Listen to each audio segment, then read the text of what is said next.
So welcome everybody.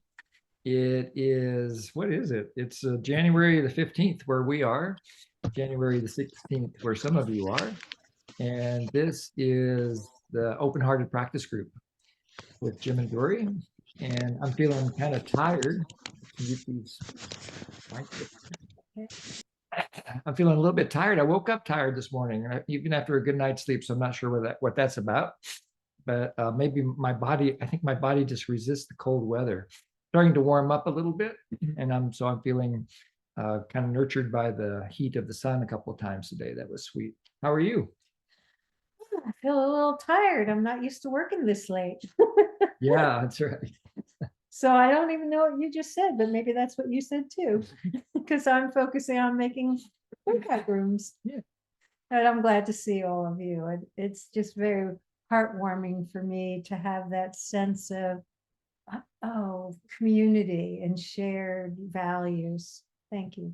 Mhm. Yeah, we're exploring this notion of healing scarcity. We started last week. We'll do a little bit of a review in a few minutes after our self-connection exercise. But we'll start with a self-connection exercise in just a second. Then we'll do some small group sharing so you can check in with some friends, maybe friends you've met before, maybe brand new friends that you haven't met before. And then we'll come back into the main group here and hang out for a little while, launch into a lesson with some practice. And then there'll likely be time for you to go back to small groups to harvest and learn from each other about the practice. So if you don't want to be in a group, just put an equal sign before your name. And if you have any special requests about a language or whatever, you can send a message to us and we'll work through that and try and put you with someone that speaks your language or that you are more comfortable with, whatever that is. So interesting trying to work on a smaller screen. Then I'm used to this big real estate and I can't even see her. Maybe no one said it in chat. Said on your chat. Yeah. But anyway, we'll do the best we can. So anybody got anything up before we start with the self-connection exercise? Okay, so Tanya, good. I was gonna about just to check in with you.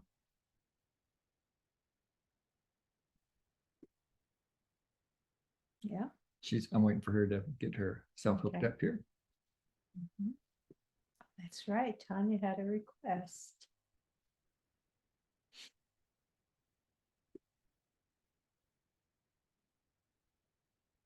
Yeah, hey Tanya, can you hear us now? Can you hear us yet, Tanya? Yes, I can. Great. All Unfortunately, I had right. my thing on. So Yeah. Yes. So I wonder if you'd kind of like to lead us into a little self-connection with the topic that's really alive for you that you wrote to us about. um so today is Reverend Dr. Martin Luther King Jr. Day. And what I like us to do to self-connection is simply think about the phrase that hate cannot, what is it? Hate cannot destroy hate, only love can do that. And just think about that he meant that sincerely. And that he was a practicer of satagriya, which is the belief that it's the work of the strong, not the weak, Oh. that it allows no violence whatsoever.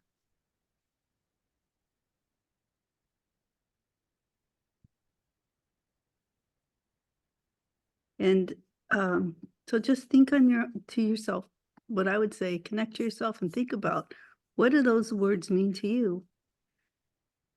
And why would you want to pay attention to them?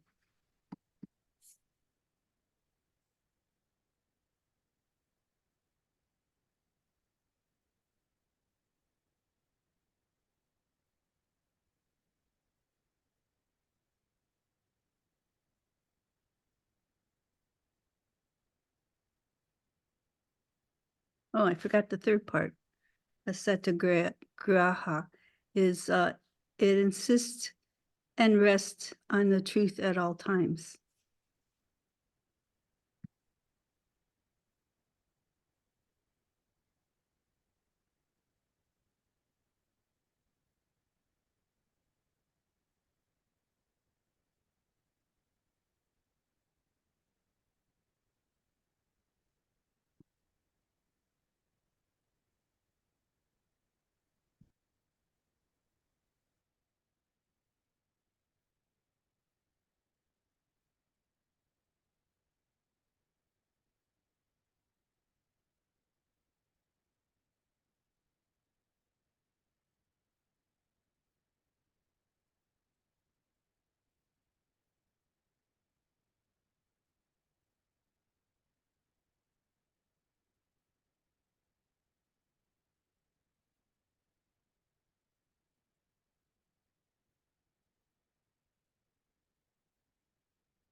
Tanya, would you be willing to say the three aspects of Satyagraha again?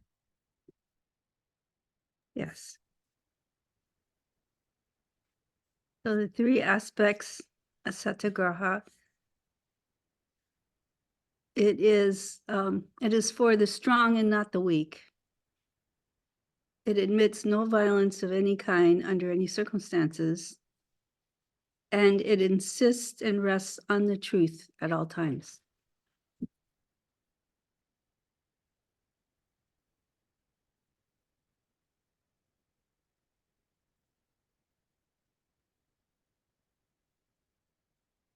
And the quote from Martin Luther King, hate cannot drive out hate, only love can do that.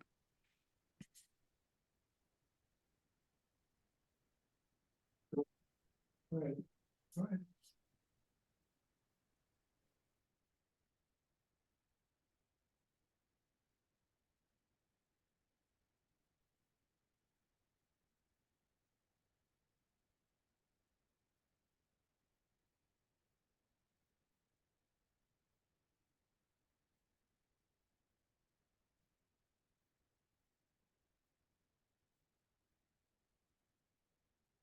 So settling in just even to the idea that the United States would have a holiday that commemorates nonviolence in the form of Martin Luther King Day.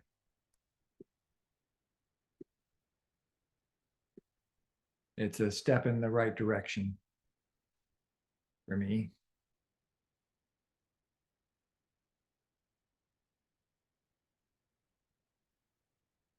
So holding this value of truth and love. Let's notice how your body feels.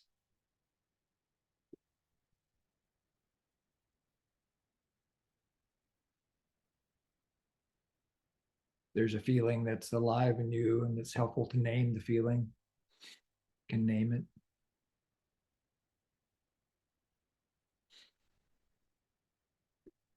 And welcome it. Welcome this feeling.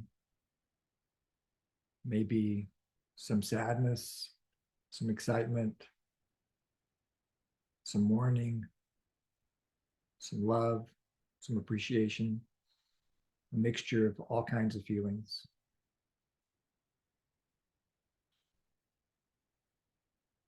And link those feelings to your needs. What's important to you?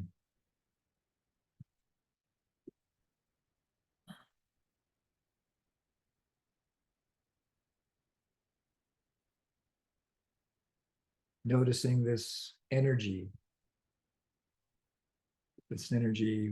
Marshall called needs because he couldn't think of a better word for it.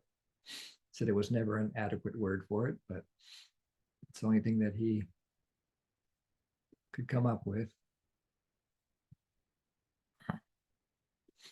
This beloved divine energy, he also called it.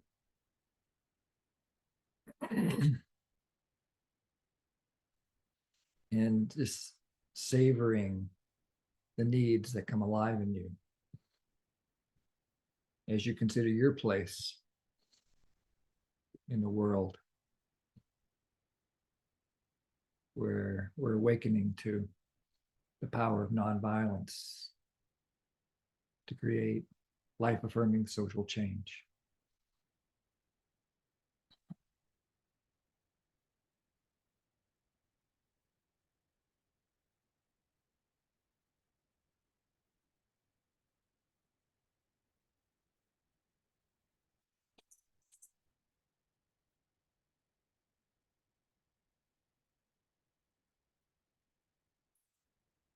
Maybe send out a wish to all 8 billion of us that we find a way. Answer hate with love. Speak our truth.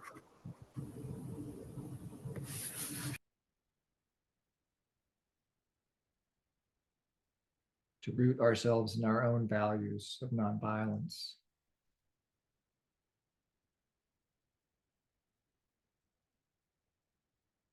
To divorce ourselves from the idea that violence is ever a good idea. What would that world look like?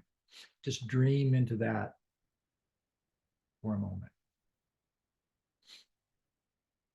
What if Martin Luther King's dream comes true?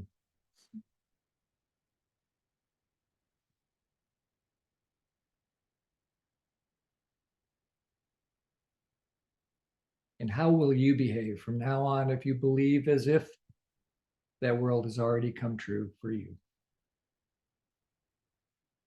And acknowledge that you're always doing the best you can to live in that world.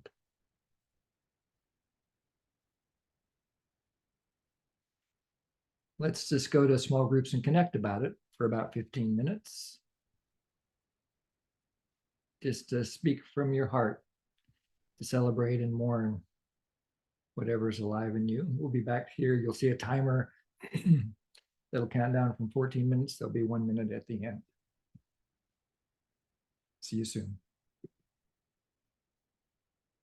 Very cousin. Hi, cousin. Hi, cousin. We have the same last name. Zooming back. Glad to see you all. So curious to hear some reports. What's alive in you now, having had that chance to be with each other and to check in? If you'd like to say, If there's anything left over from what we did before, which was pretty warm and stimulating. yeah. So if you'd like to speak, you can use the raise hand icon on the bottom of your screen, or there's too many people for us to see everybody. You can also just unmute yourself and try to get our attention if we don't see you. Raise your hand or something like that. But first, I want to check in with you, Tanya. How was it for you to offer us this opportunity to connect with Dr. King and nonviolence? I really appreciate you making the space. I was not planning on saying anything, so and so I was speaking extemporaneously, and I realized I'd forgotten parts of what I wanted to say. But I felt held in a harmonious, loving hands of the group, and so I was just amused by it rather than anything else. But I so love the profound conversation that we had in our small group. So that was lovely. Thank you. And is there something else you want to say about what you brought? Or does it feel complete? The only other thing that I would want to say about the vision of Martin Luther King Jr. is that I think, just like in Marshall Rosenberg, nothing that he is saying is meant metaphorically or only aspirationally. I think he truly believed that what he was setting forth, although it is a phenomenal, far-reaching vision, that he expected us fully capable of making that vision come true. And part of it, as we know, that he took up was, anti-racism. Because not only because he had, lived experience of seeing what happens to people who are Black in our country at the time, but also that he recognized that it was a wound in our cultural psyche that unless it is healed, we will continue to do damage to ourselves. So I guess that's all I would really want to add. Thank you. Thank you. Thank you, Tanya. Yeah, and I had the gift of being able to meet him in person. And he was so congruent in his being. This was who he was. Hmm, Yeah. Sweet. Anybody else want to share anything about where we're at this moment? I'd love to hear a few more voices, especially if you're here for the first time. I'd love to invite you to put your voice into the circle if you're comfortable doing that. Hi, Jim and Jory, it's Dale. Hi, Dale. I'm really grateful being here today. I usually have nonviolent communication with my group of 5 others, this time from 10 to 12 every Tuesday. So it's just the person who's runs it normally, the facilitators in a retreat this week. So I'm actually able to join you. So I'm not sure if you run other workshops like this, but I'd be really interested if you do. And I'm so grateful that I joined today on the Martin Luther King Day. Yeah, I just wrote down some things. And one of the things that that was shared in our group was looking at the needs, values, consciousness. That was really beautiful. Nice. Yes. I'm so glad Yeah. you're here. I'm glad your facilitator went on retreat and then you chose to come and be with us. Yeah. Yeah. Thank you. Thank you. Jagadish. Hello, this is my first time, so I will step up to the plate and take a swing. This is actually my first time in a nonviolent communication group, and I learned nonviolent communication from the book on CD Mm, about 20 years ago, wow. and I've been using it just in my work and, of course, my personal life. I'm very grateful for it. And gratitude was the primary feeling just from getting on this call. A lot of relief to find out what this is actually. There are lots of training things. I have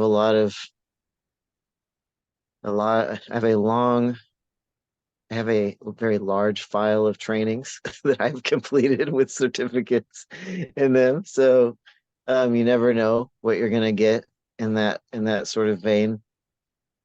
And there's a sense of relief in finding this sense of community right from the get-go. Also to have the topic be about Dr. Martin Luther King Jr., to have him revered in this way brings joy and happiness to my heart. All of this is very encouraging. I had written down the 3 facets of Sutagraha. And the first one is for the strong, not the weak. And the last one is sits and rests on the truth at all times. What was the second one? Tanya, you want to share? No violence at any time under any That's- circumstances. Okay. That's what I thought it was. And I wanted to be sure. Thank you so much for that share. Thank you, Jagadish. And Jeff, up in probably very frigid Ithaca, New York. It's just normal weather and we love it. I love it. Yeah, thank you. What I was excited about today and wanted to share with the group is that I spoke with my son, who's 11, and today, And he referred to Dr. Martin Luther King and pointed to a poster that I put on the wall like many years ago that has the I Have a Dream speech on it. And so there was a sense of contribution, and I'm not sure what other needs were met there, but really seeing that my son, in his 11-year-old way, knows about Dr. Martin Luther King. And that's the first thing that came to mind. I'm just going to let my breath go out after saying that. And the second one, Jim, in the sort of in the talk that you gave, at a lot, you said something about we can see that nonviolence is always the way, and that there's never a time when violence is the answer. And that just really resonated to me because I show up to the meetings and I practice, but I don't affirm that truth in myself, as much as I could. So it felt good to be sort of directed to do that and to claim that truth for myself. So thank you. You're welcome. Thank you. Karen. Thank you for this opportunity. I loved our breakout group with 3 people because wisdom came from all the voices. And between the 3 of us, I think that we unfolded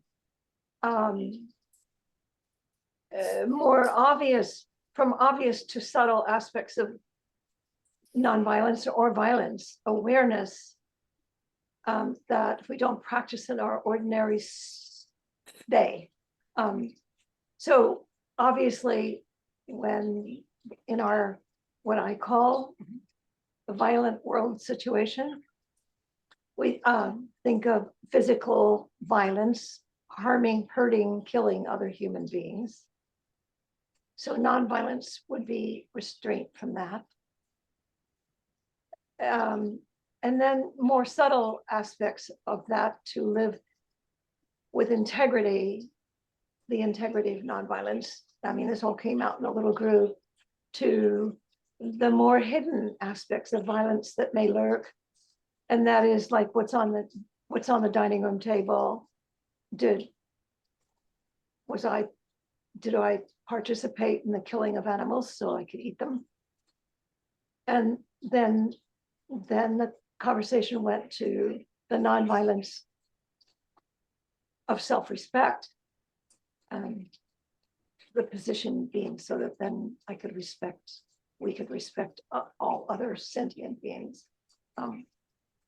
And even to the point of discussing choosing which animals, I mean, not which animals, but which insects can live inside the house with us, and which insects are not okay inside the house. I mean, but it was all discussed on the premise of that divine center, that the basis of that respect for life itself was based on that divine center, whether it's in another person or in a cow or in a bug or in myself or in each other. Anyway, it was a wonderful meeting of 3 people, and my heart is open. Thank you for listening.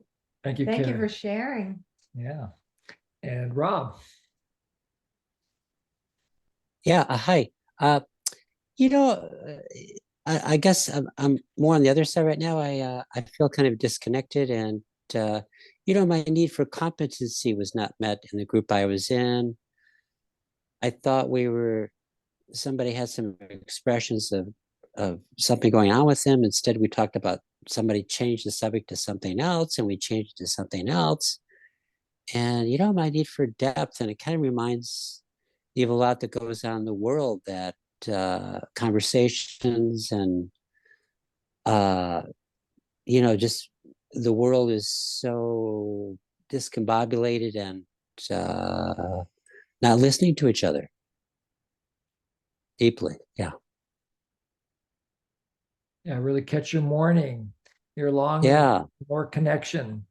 Mm-hmm. Yeah, more listening. Right. Yeah. And I'm talking about myself as well. I wasn't able to be active to direct it either. So Yeah. besides getting angry, stop that, don't talk about that, or Yeah. Yeah. so yeah. It's the morning about finding your own power as well. Yes. Yeah. Mm-hmm.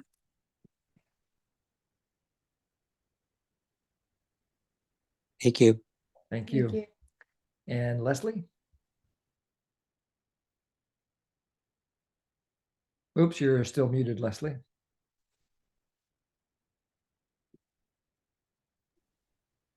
I went to a Martin Luther King celebration today at the Arlington Theater in Santa Barbara. And it was only 3/4 full, but it was so inspiring. They had incredible people singing with beautiful, powerful voices. And they had things from Martin Luther King's life that he said, and the importance of words and of speaking the truth. And what impressed me, I guess, the most was he said that when he saw the white supremacists marching against him with hate, he realized that he didn't want to be like that, and that he needed to project love to help himself and to help them too, because that wasn't what was natural for a human being. You know, that human beings are more prone to love if they're given a chance, and to hate, and to bring that out in them is a mission. It was so beautiful. It gave me a lot of courage. Sounds then really they- inspiring. Yeah, they linked it to every problem, climate change and racism. Is that a lot of people don't have clean water or clean air to breathe, and that the waste material from nuclear things is put in indigenous lands, and they did it though with such presence and non-hate that it was inspiring. It didn't create fear or anger in me. It just created oh my goodness, this is wonderful. This is so amazing that people can speak in such a present way, the truth, but with love. It was awesome. So yeah, I feel inspired. Thanks, Leslie. And we'll finish with Tanya. Thanks, Jim. Yeah, so when the other Tanya mentioned that quote about hate cannot drive out hate, only love can do that. I was imagining myself out in the neighborhood, seeing people who were maybe doing things that I might have this sense of, ugh, and how could I be with that, with a sense of love? And then we did the self-connection exercise, and I noticed within myself like tension in my body from having had a migraine. And then when Jim asked us to go to the needs, and all of a sudden I kind of went, oh, hang on, there's hate inside of me just for what's going on inside of me. And I kind of realized that unless I can shift this to love inside of me, then how can there be love on the outside of me? And so my questions within my little group were all around, well, how do I sit with this pain or discomfort or tension, in my case a migraine, that I want to get rid of? I want it to go away. In essence, I hate it. And how do I bring love to it inside of me so that anything on the outside of me can also receive love? And so I'm seeing it as an internal practice of non-violence, and that the non-violence really for me needs to start within me for it to be able to be shared outside of me. Thank you. Well said. I really appreciate that. I mean, I think that's been one of the deepest lessons of my own spiritual journey, is to transform self-loathing into something else. And it's a gradual process, at least in my experience. It went from self-loathing to maybe just slowly moving towards self-acceptance. And then some kind of acknowledgement, I'm doing the best I can, something like that. And then beginning to open myself to the love of others which then helped me to see that, oh, I'm lovable. If somebody, my mom loves me, so I must be lovable. Yeah. And, just started catching more of that love wave. And then that just helped to create a snowballing effect that moved self-acceptance to self-love. And it's been a slow process, and I still do some backsliding every once in a while. When I have my migraines, it's like, why would I do this to myself, and so forth. So Yeah. I really appreciate the reminder. Yeah. All right. Well, let's practice. We started last week with a series of lessons. We'll see how long we want to keep doing this. It seems like a way to begin to frame the basics in a different way, looking at one of the root causes of violence, which is the belief in scarcity. And last week we talked about how there's some good reasons why we might experience scarcity in our lives in terms of how of our genetic legacy that we actually inherited for good reasons, the idea of scarcity, that we needed to be motivated to find more and more and more, because for most of our existence, that's what led to our survival. We needed one more of this or one more of that. And so it kind of created this self-perpetuating loop, in a way, of scarcity. And now human beings, at least in the more developing parts of the world, have graduated in a way to a world where needs can be met with abundance in a way that they could never be met in the last million years for any other species. And so now it's incumbent upon us, in order to begin to move past the kind of the habits of scarcity that lead to violence. And so today's class is called Transforming Demands. One exit from the scarcity loop.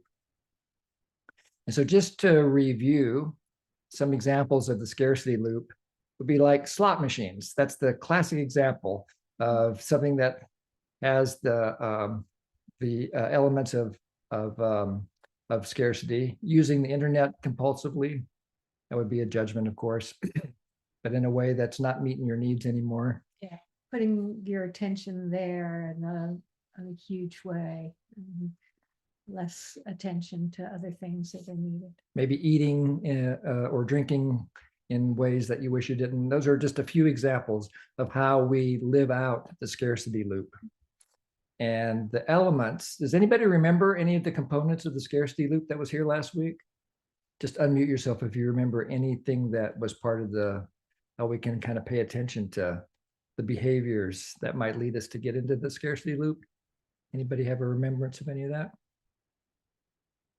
It's okay if you don't, I'll just go over it. You can just speak up. Urgency, Opportunity, Yeah. opportunity, right? Opportunity. Yep. unpredictable, Yeah. Unpredictable Unpredictable rewards. Yep. and quick Quick repeatability. Quick repeat, exactly. So again, slot machines is a perfect example, especially in a place like Las Vegas. But nowadays we have these supercomputers in our pocket. They give us unlimited opportunity to do things like TikTok or whatever our own particular thing is. For me, it's often the news. My news behavior has already shifted from doing this class. It's like I'm doing it way less. I'm reading other things. And so already the class is helping me. I hope it's helping you as well. So, of course, the problem with staying stuck in a scarcity loop is it can lead to, you okay? Yeah, talking. I'm okay. So like me. Oh, sorry. Yeah. So You sound like me. No.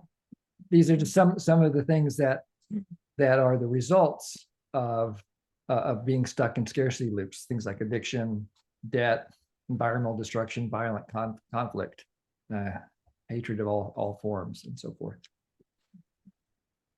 So let's think about a particular scarcity clue that you might have identified, something where you notice yourself getting into a habitual, repetitive response that you have abundant opportunity for. So maybe it's maybe it's just trying to eat one less potato chip, or maybe it has to do with some internet behavior. But pick one little example from your own life of a chance of a time when you're living through scarcity by doing one of these behaviors, and just write it down. The example that I used last week, which was reading the headlines in Apple News, and that I'm scrolling without choosing something to read. So be quiet for a moment while you consider what you want to choose.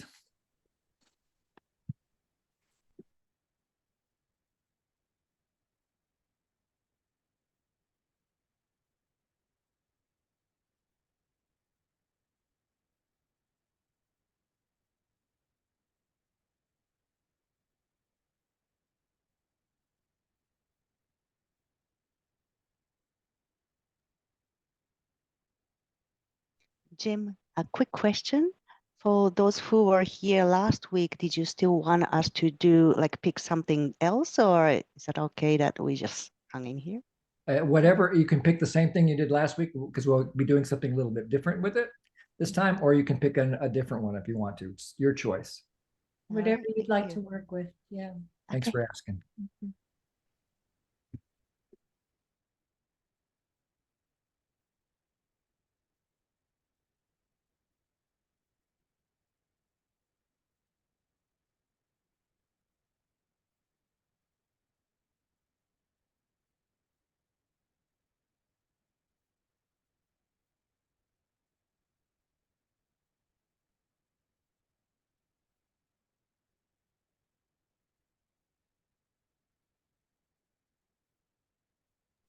About 30 more seconds.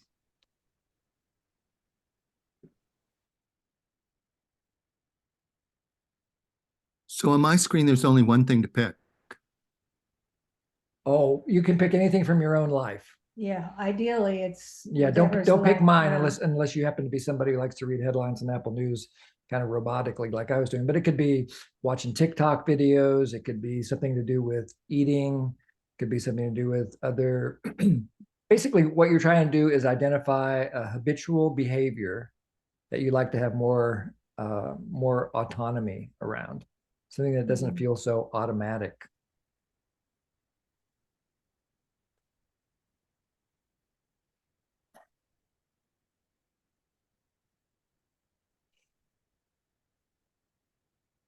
I remember, this is long before NBC, but I still see some people do this or hear about it. Some people have cable TV. We don't. But and like my dad had cable TV, and he would just channel surf. He would never watch anything for more than 5 seconds. But there was something kind of compulsive about clicking through the channels. He would do it for a long, long time, and I always wondered what that was about. Now I think I have some clues. Now, here's my theory, that if you take a micro moment of this behavior of yours, like in my case, I'll stick with reading the news because I'm still working on it. I notice that if I really pay attention and slow things down, that there's actually a thought that I'm having before I click the next button or the next news story. And it has the form of I have to or else. And so in my case, it's something like I have to click the next news story or else I might miss something that's really important, that matters to my wife's well-being or my well-being or my children. So there's some kind of a threat. I have to keep reading or else I'm in danger. Something's going to get me. So see if you can identify a have to thought like that that's driving your habitual behavior and put it in this form. I have to, or you fill in the blank with the observation of the behavior. or else. And the or else is, what are you scared of? What's the worst thing that could happen if you didn't?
If you don't have one, then you can use mine just for practice.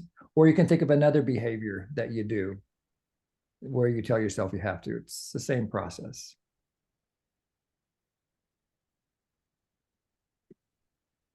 And then say the sentence to yourself 3 times. I have to, whatever it is, or else, whatever you're scared of.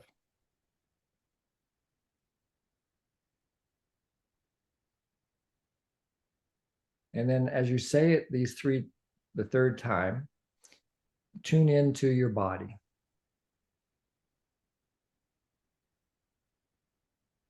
And notice and describe your physical sensations.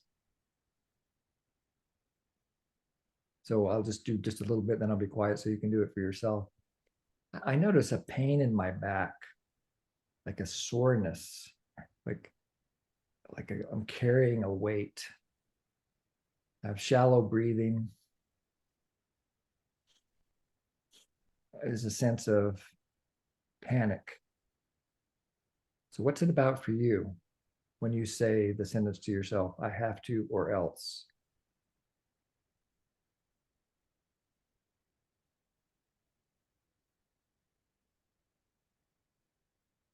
Let's just hear from a few people. What are you noticing in terms of your own physical sensations? You can just unmute yourself and speak.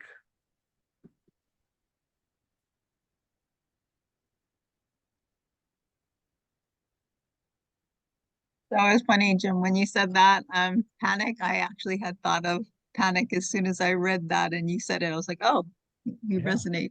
So I was like, that was interesting. Yeah. I'm complete. Thank you. Thanks, Monica. Anybody else? Carolyn?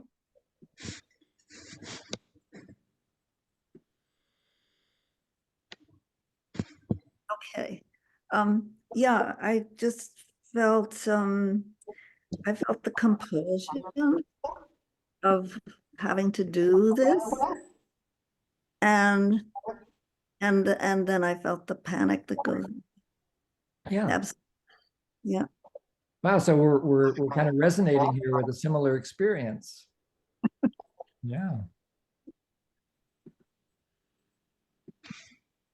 Anybody else want to share?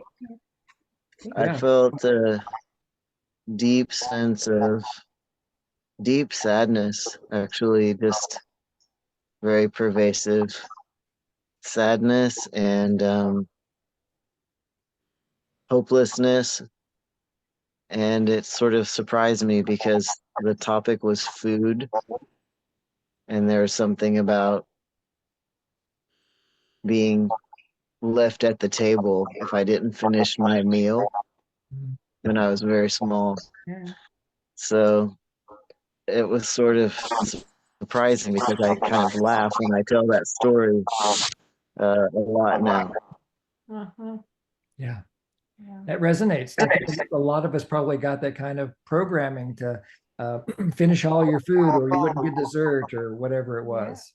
Remember that? Yeah. Joy calls it the Clean Plate Club still. She's 70 something years old. Yeah, Josie's. I realize that I believe that I need to continue in a compulsive behavior because if I stop, I'll feel the pain of my unmet needs right now. Aha. Uh-huh. Yeah, so that's a pretty deep insight that you're noticing that that if you stop the behavior, then you'll feel even more uncomfortable feelings, and that the behavior has actually got a life-serving purpose to protect you from this uncomfortable feelings. Yeah. Yeah. So we looked at emotions, sensations. There's also emotions that we could talk about, but people were talking about their emotions as well as their sensations. So now let's do the transformation. This is the transforming. Whenever you hear the phrase "have to," it's a pointer to a demand. Usually, when we hear it from the outside, it's something like you have to fill in the blank, like you have to obey this traffic law, or else you're going to get a fine if you get caught. So that's always the form of a demand, is there's some kind of a violent reaction to the lack of compliance.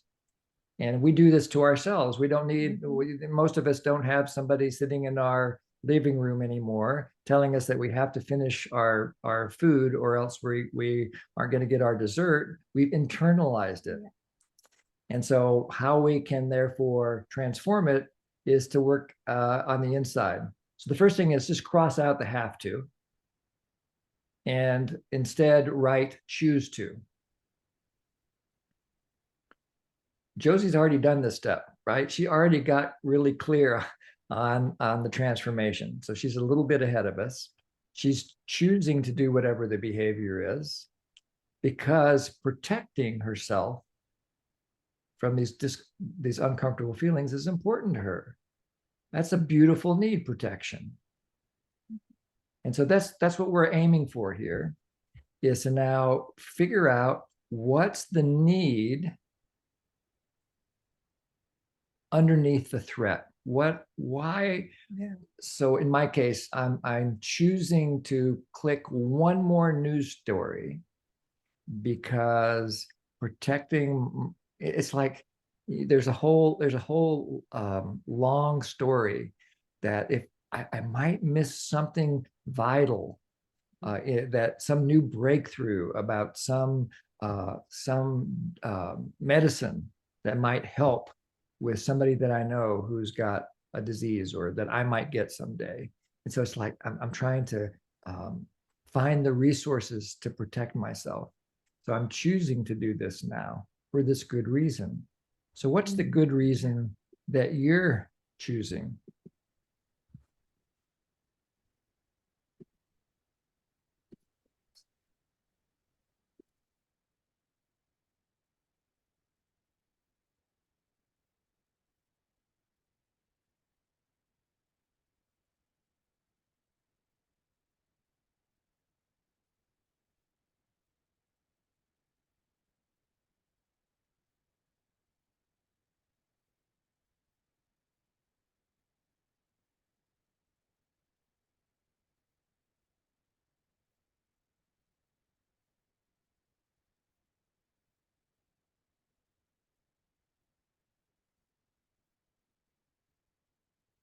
So I've got the needs list up now.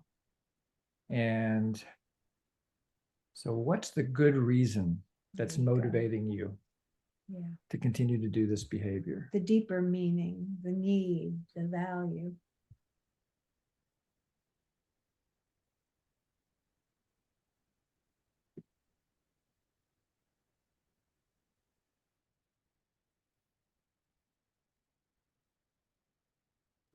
As you discover it, feel free just to shout it out or speak it out or whisper it out or put it in the chat. Yeah. Celebrate and savor these needs. Say it to yourself.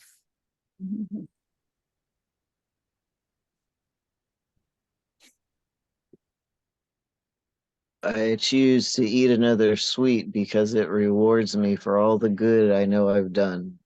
Yeah. And if you reward yourself for the good, is that somehow like meet a need for acceptance or acknowledgement?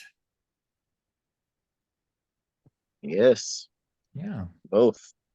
Yeah. Acceptance and acknowledgement are so important to you. Sounds like at the root, Yes, there's also something about just really loving yourself. yes, I want more of that. How Yeah. about to need more of loving myself? Yeah.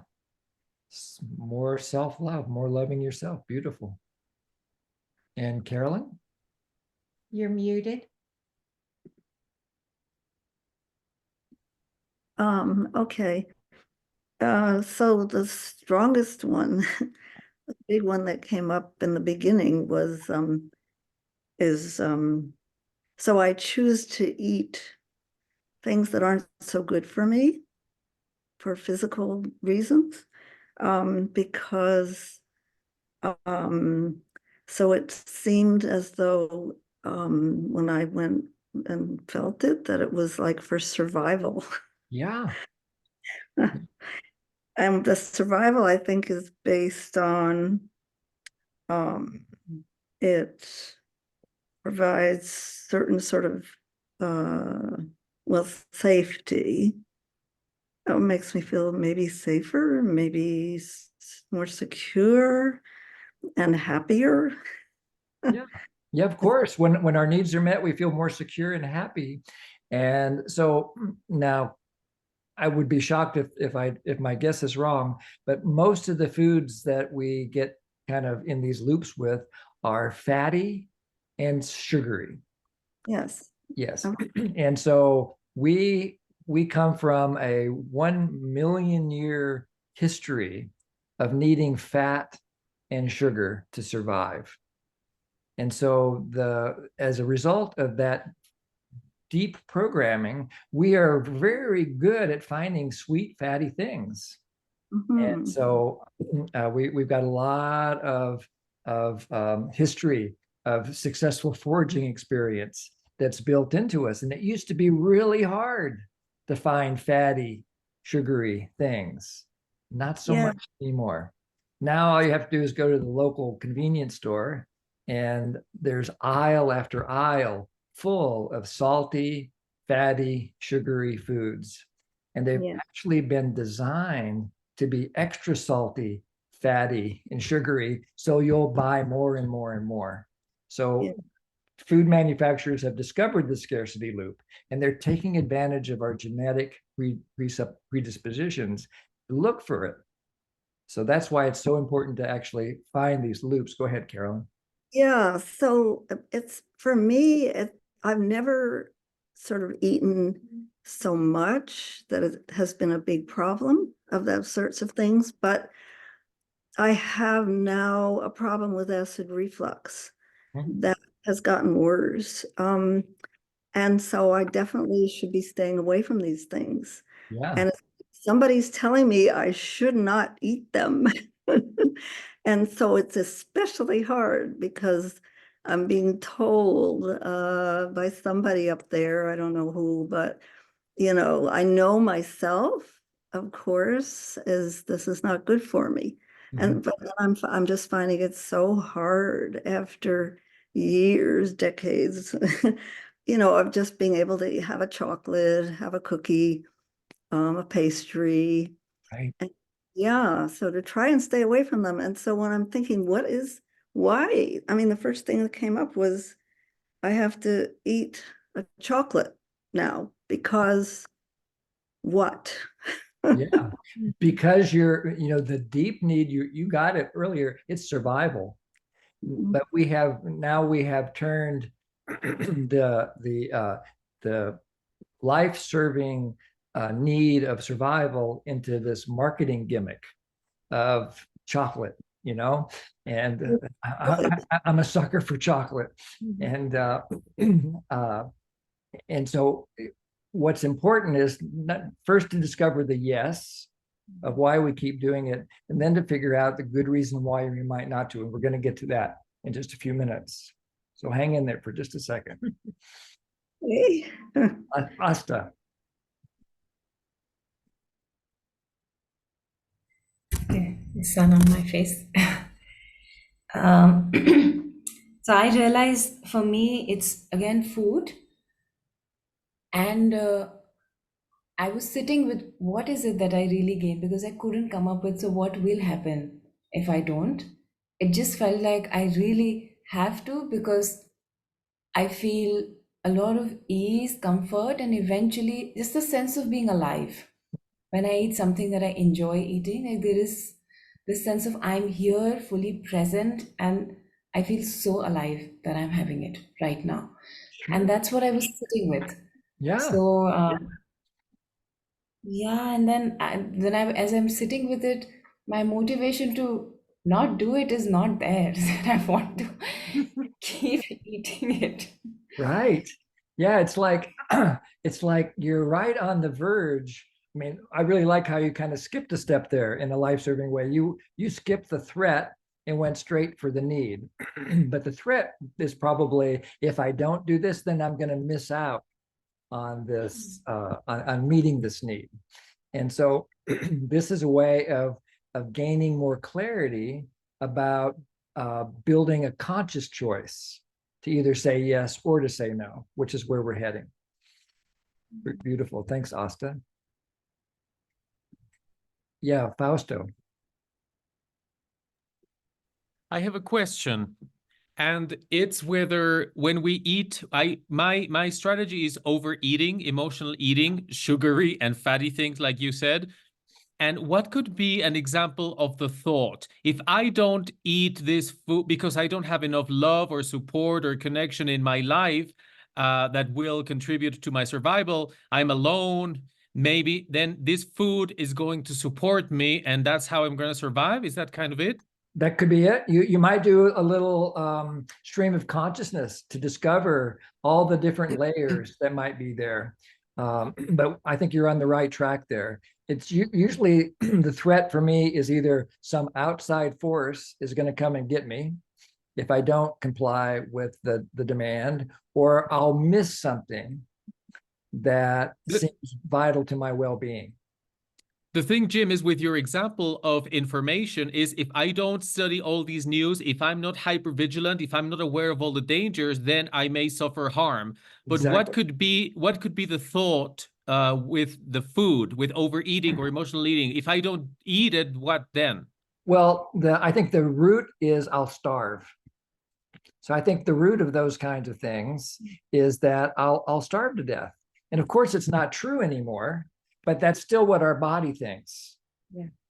Because we have gone from thinking that, well, like Marshall had this concept of trying to think of what his phrase was.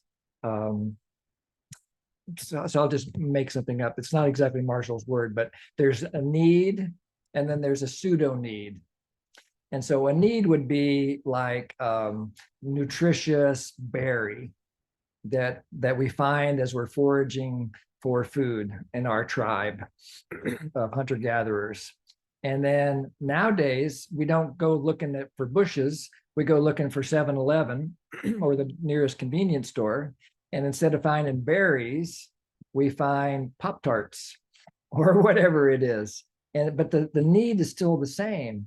I'm scared I'm going to die of starvation, but it's probably not going to happen in the developed world. Right now, the chances of dying from too much food are greater than the chances of dying of not enough food for almost all of us, probably everybody on this call.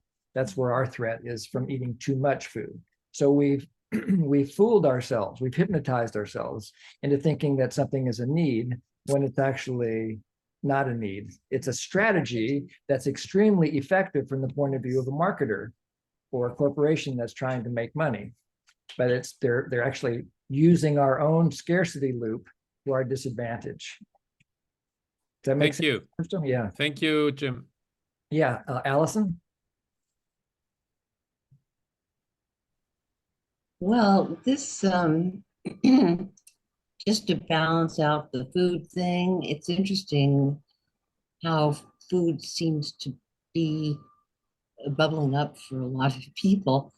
I have an under-eating problem to the point of starving myself, because my first priority for survival in answering these questions that you gave us, thank you, Jim. If I don't do these tasks, it's as if, you know, I'm saying to myself, you haven't earned a meal yet. You haven't earned a meal yet. And I can go on for days without eating because I haven't earned it yet. Right. And there's going to be punishment if I don't do these tasks. And there's no off button. There's no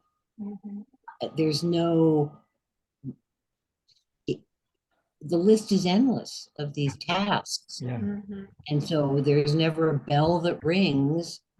Okay, you know, it's breakfast time, it's lunchtime. No, there's no bell. Right.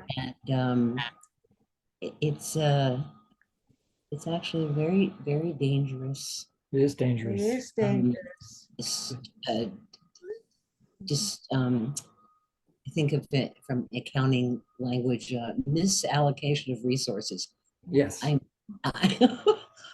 very task oriented. I get a lot done, but I don't get any nourishment. Right. Right. Right. So, And this recognition is so important to see. yeah. You know, recognition can be simultaneous with liberation when we really see it and see it for what it is.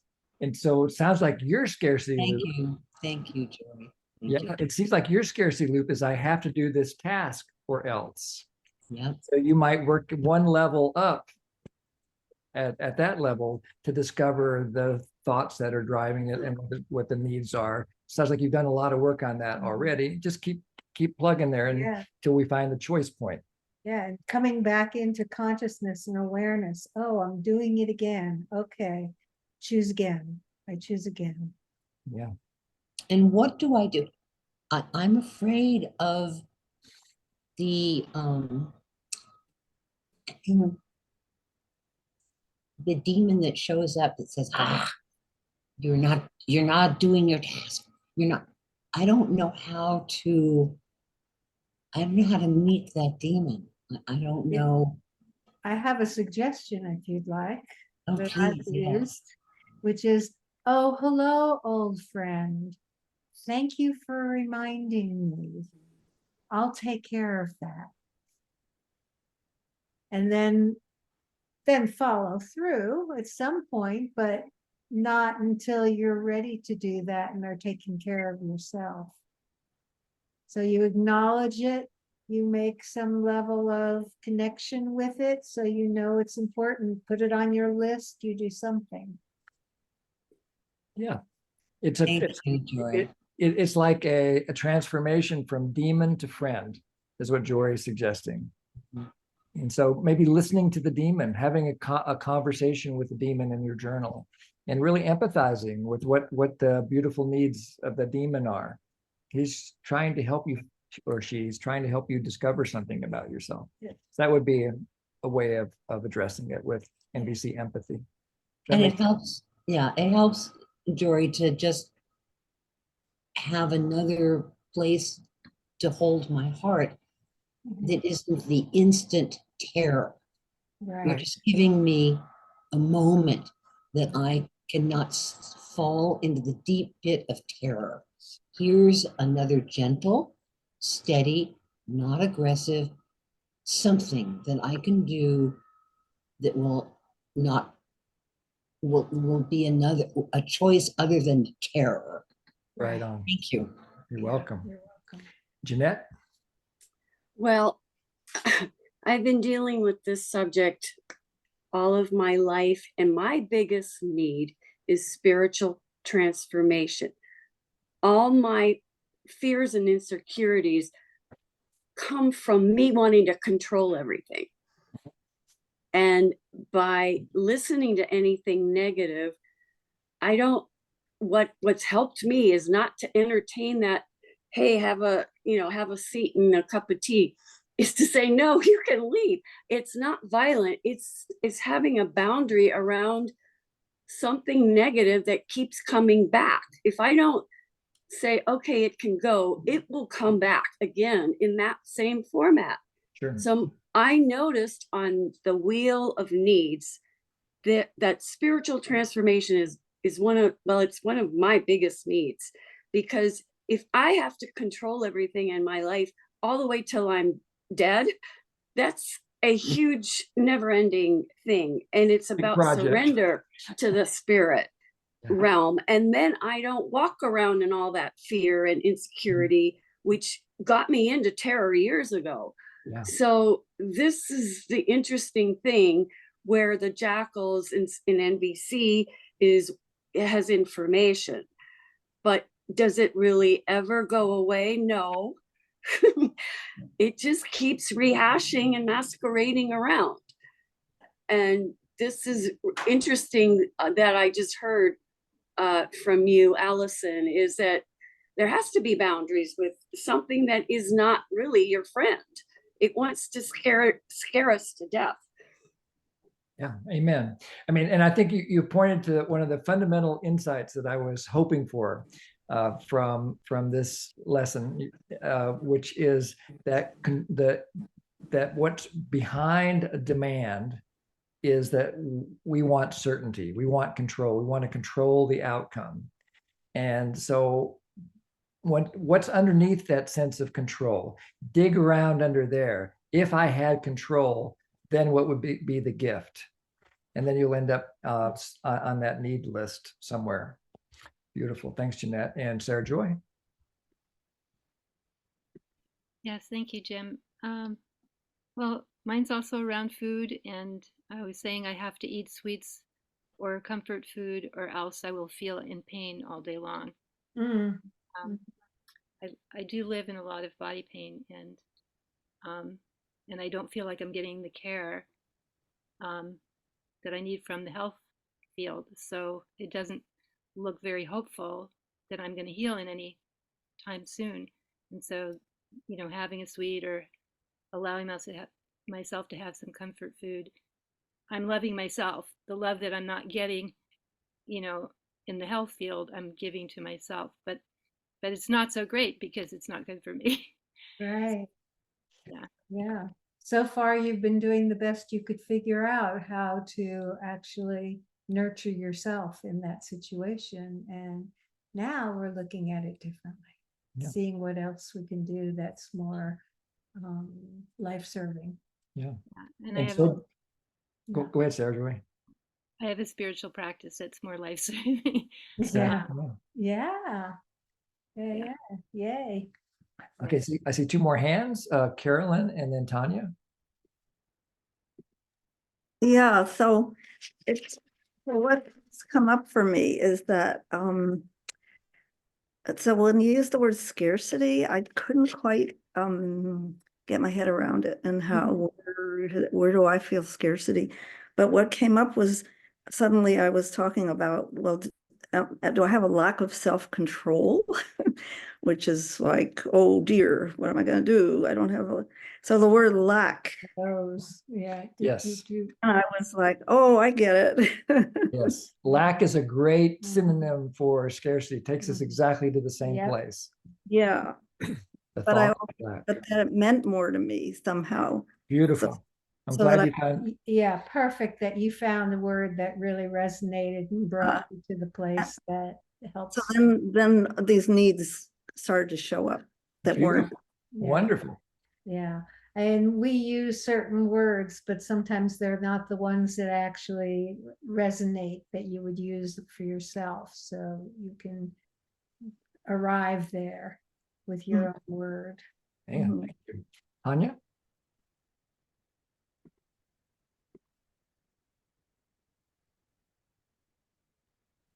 I'm just really enjoying the fact that Jory mentioned one of the other points that Martin Luther King makes in his book, Strength to Love.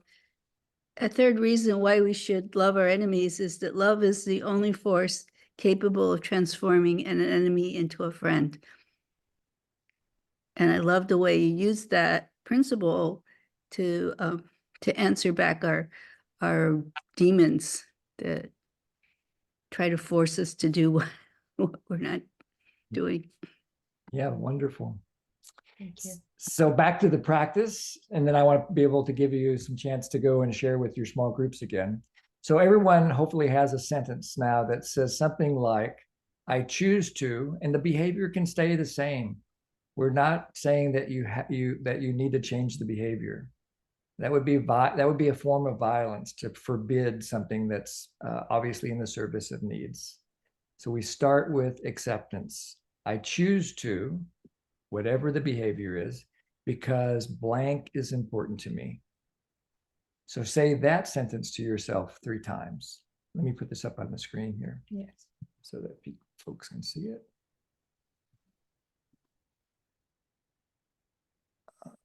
Okay.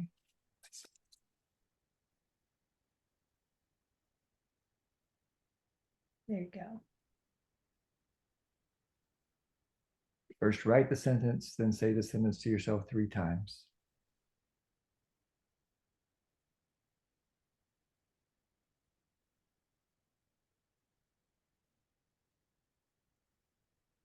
And then just notice and describe whatever's going on in your body. No right answer, no wrong answer, no expectation of what it will be.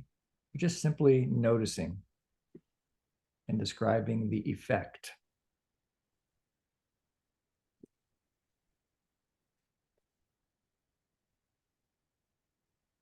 And then just notice, is there a shift?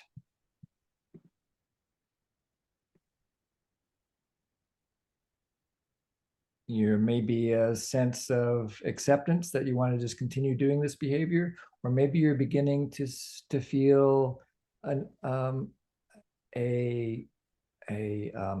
impulse, an urge to find a different strategy that might meet the same needs. Or maybe new needs have arisen for you. So just because you're choosing to in this moment doesn't mean you need to choose to forever to do this behavior. You may find a different strategy that could meet the same needs.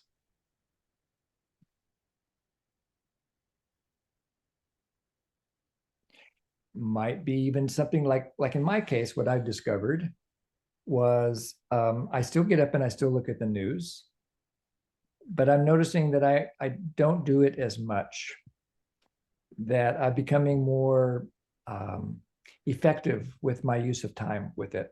And I generally don't go back over and over during the day because I'm finding other ways to meet needs.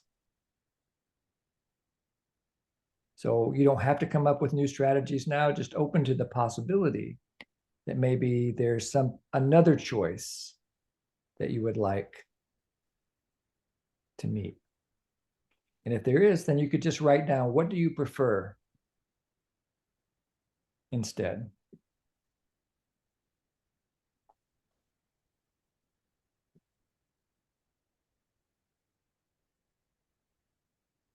Keeping in mind that the difference between a demand and a preference is that when we don't do what another person or we demand of ourselves, we punish ourselves. When we don't do what we prefer to do, we love ourselves. So we're transforming hatred into love when we move from a demand to a preference.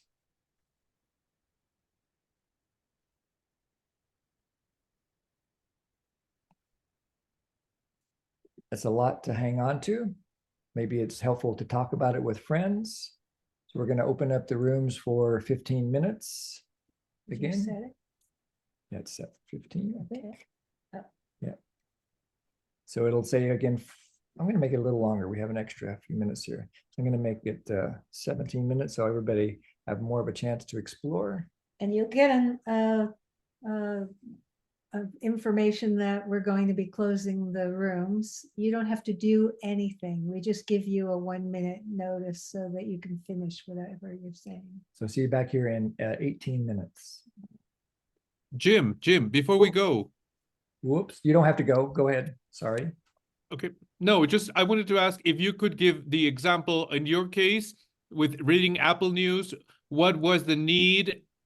And then what was this different strategy that you chose to meet those needs? Yeah. So what I discovered was this need for protection and the need for information and something around connection. And so I thought, and I just love the behavior of reading. And so what else might meet some of the same needs that I'm meeting with reading the news? Well, clearly for me, it was reading something that was more fun, more nurturing. So I found a couple of novels to read that are nurturing novels, and they're full of information. They're science fiction. So science fiction always has these kind of new ideas, some of the same kind of breakthrough technologies and so forth that I'm hoping to find. So I discovered that yeah, so that's what I chose to try, and it seems to be working so far. Thank you. You're welcome. Okay, so you guys can go to your rooms now. There should be a notice on your screen to go. Yeah. All right. Gonna start moving people if they don't go pretty soon. Because some people To be in that space, yeah, I can't make somebody else be in that space, but I can go for that space myself. Right. What can we do to cultivate that space of Cultivate? There we go. Yes. All right, thank you and I'm so curious to find out. I see a name here that I haven't seen for a while, and I don't want to put you on the spot, Isa, but if you're just willing to say how you are, I've missed you. I was just thinking about you within the last 24 to 48 hours, thinking, I wonder how Isa is. And so if you're willing to share how you are right now, that would be really useful. I mean, not useful, but connecting for me, if you're willing. If you're not, that's also fine. I know it's late where you are. Yes. Thank you so much. I feel so happy to finally be joining again after a very long time. Yes, a lot has happened and I feel so connected and grateful to see all of you. Thank you. Thank you, Isa. I'm so glad. Thank you. So, Josie, go ahead. This has really been helpful to me tonight. I was telling Juliana that I've noticed that when I try to practice discipline about eating or being compulsive, I tend to, the language in my head is, I'm not going to do that. No, you're going to be disciplined. No. It feels very violent and aggressive. And sometimes I'll choose something else, like, oh, I'll do this instead. So instead of something sweet, I'll go for carrots, say. And I told Juliana, sometimes carrots taste like dirt to me. So when that happened the other day, I just took the whole bag and threw them in the trash. And I thought, I'm going to choose something different that really, honestly feels loving and satisfying to me, that feels good. So I came up with my gratitude journal that produces dopamine in my brain, revisiting really sweet memories. That does it. Head massage. I can massage my own head. I have one of those things you do, that feels really good. That produces dopamine. Guided meditation can do that for me. Warm tea. So I'm coming up with a list of things, not shoulds. Not I should eat carrots. I should exercise instead of sit around and watch TV. Well, maybe. Yeah, maybe. That's a beautiful way. And I love the idea of creating a menu of options, a menu of preferences, because then you're much less likely to turn it into another list of have-tos. Yes, and you helped me figure out that this needs to be a loving thing that really feels good to me. Not a smart choice, just a smart choice or a denial. Yeah, Right. thank you. You're welcome. Thank you. And Carolyn?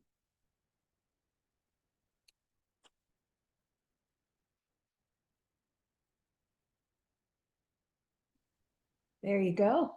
Yes.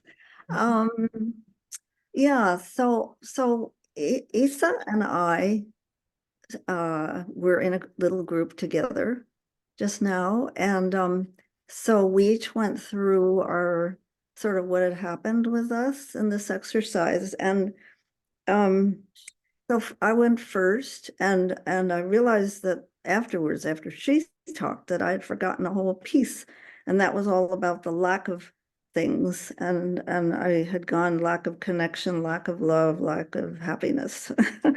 Sort of came up, and so then when I had done the end of the exercise, and we were doing, I choose to what? And I put down, I choose to eat chocolate. And I thought, well, no.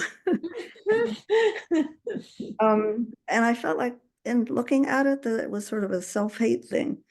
And I thought, I choose to not eat chocolate. But why is that I don't want to eat chocolate? And it came to me that because loving and accepting myself is so important to me. Wow. And I thought that really made a lot of sense. And then Isa and I were talking about her, and she ended up eventually saying she wants to basically find a lot of information. She's very good at that. And then she said, because I want people to like me. And so then we were kind of talking about it, and just before the end of the group, she came up with the idea that she really could be liking herself, and she doesn't really have to have other people like her if she's like herself. So we both ended up there, and Sweet. I don't know. For me, it feels really, really good, and I feel so empowered. Oh, I'm really touched hearing it, and it's like a great example of transforming self-hatred or self-loathing or lack of self-acceptance into more self-love. Love it. And acknowledging that our relationship with ourselves is the most precious relationship we have. Yeah. Thanks, Carolyn. Thank you. Asta, then Juliana. I was with Tanya and Allison, and had a really celebrating the conversation that I had in the group. Morning that we got, we left the room. It was the time was up while we were in the middle of something that I was finding very beautiful to hear for my ears. Yeah, but I'm just celebrating the insight that I got about my own situation right now, which was around food.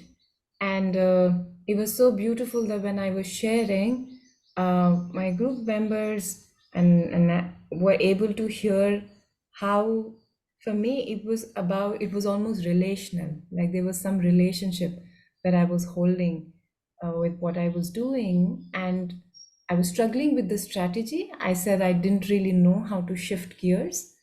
And even though I understand where it comes from, I'm mourning that I will repeat it because I don't know what else to do. And it was so beautiful for me to hear that there was that if it's connection, it may not just be with my own self, but with another being. That may be what I'm wanting. And so if there is a way in which I can nurture that in those moments, and it immediately landed for me and clicked. I hadn't even think about it from that perspective. So the expressing power of deep gratitude. community. Beautiful. Yeah, that it's actually true. I think about those moments when I do this behavior that I call compulsive. And I think if I have somebody to talk to in those moments, I will not go and eat. I will choose that. So yeah, really celebrating that insight and thanking Allison for bringing that in, and for Tanya for holding space and listening. Wonderful. Thank Yeah, you. and maybe some people at the end of this call will go into the breakout groups and get partners, then set up some times when you can be with each other. And some empathy buddies. Yeah. Go ahead, Juliana, and then we'll finish with Saya. Yeah. Yeah, so I'm so grateful for the opportunity to be with Josie. I just wanted to first acknowledge you, Josie. Thank you. And then Jim, I just got in touch with because I have diabetes, I'm not supposed to eat sweets, and yet I enjoy eating sweets, and I go to them.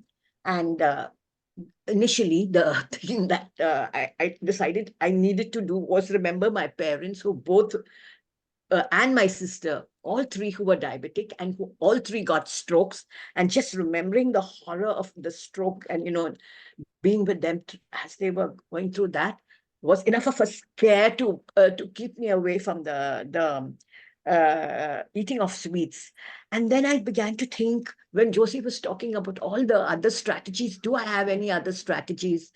And then I thought, realized that maybe instead of just thinking about nourishing my body the right way, can I go deeper into something that will nourish my soul, and that will completely kind of take care of my whole body, soul, and everything, spirit. And I won't even need any more ease. So I thought, yeah, that's what I'm going to do. That's what I'm going to do more of. Sweet. So I just wanted to thank you for that. Yummy. Find a nutritional menu for your soul. I love it. Saya? Yeah, thank you. Yeah, thank you. My heart is filled with gratitude for being here with all of you. I'm celebrating that our differences, like on this surface level, but like commonalities and shared reality, and especially on this day of Martin Luther King.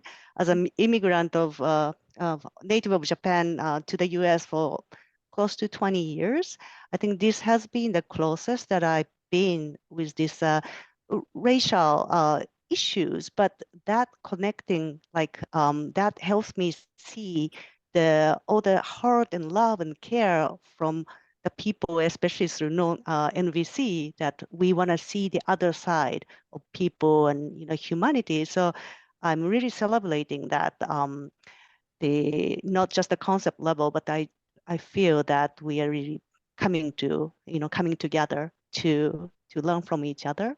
Yeah. And in this, I was grouped into the other two native Japanese speakers, which was unexpected gift. So it was really great. So from differences to commonalities, and so I really appreciate that opportunity that you guys created, Jimanjari. Thank you. You're And welcome.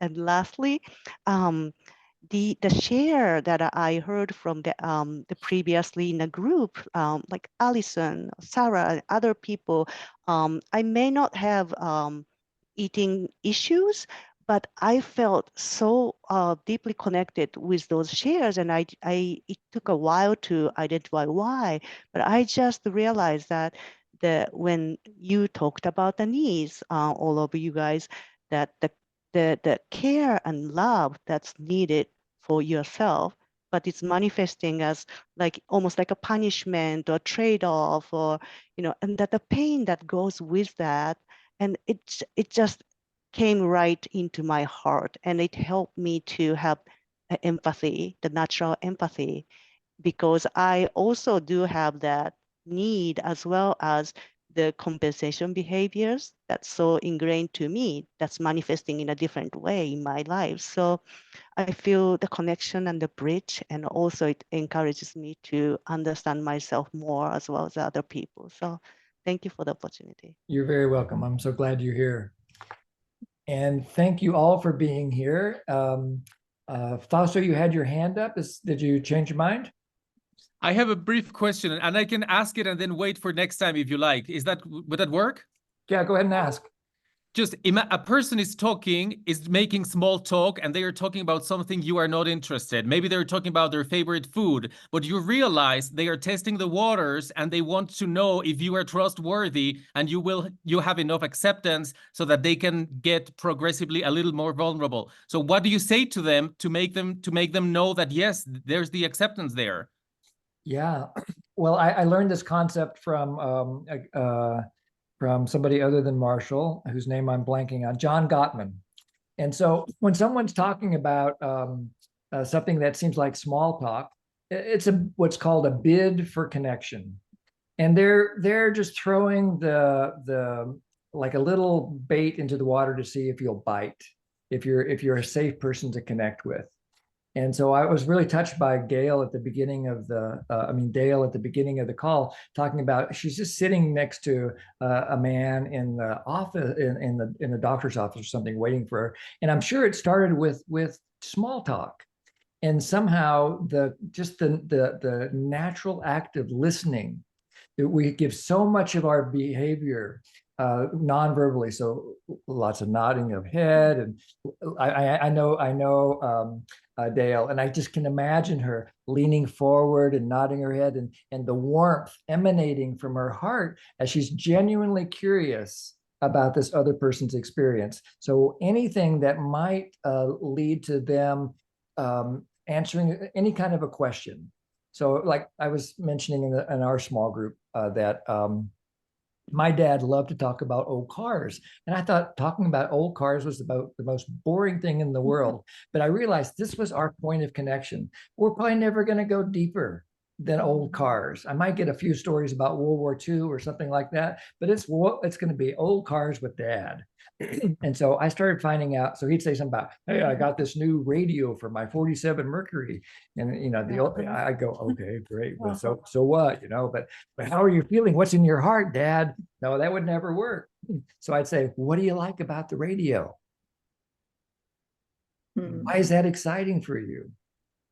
Tell me the story of how you found it. Anything that might unpeel the story a little bit more is the way to answer the bid for connection. Does that make sense, Fausto? Yes, Jim. And just, you said you would ask if the person is talking about their favorite sports team, you would then ask them, would you like to hear about my favorite sports team? Did you say that, Jim? I didn't, but that's a great idea. Something like that, you know, why do you like that team? What do you think their hope? What do you think their chances are this year? Yeah. Whatever it is, you know. To go deeper into something that you have some interest in. Yeah, just as building a foundation for future connection.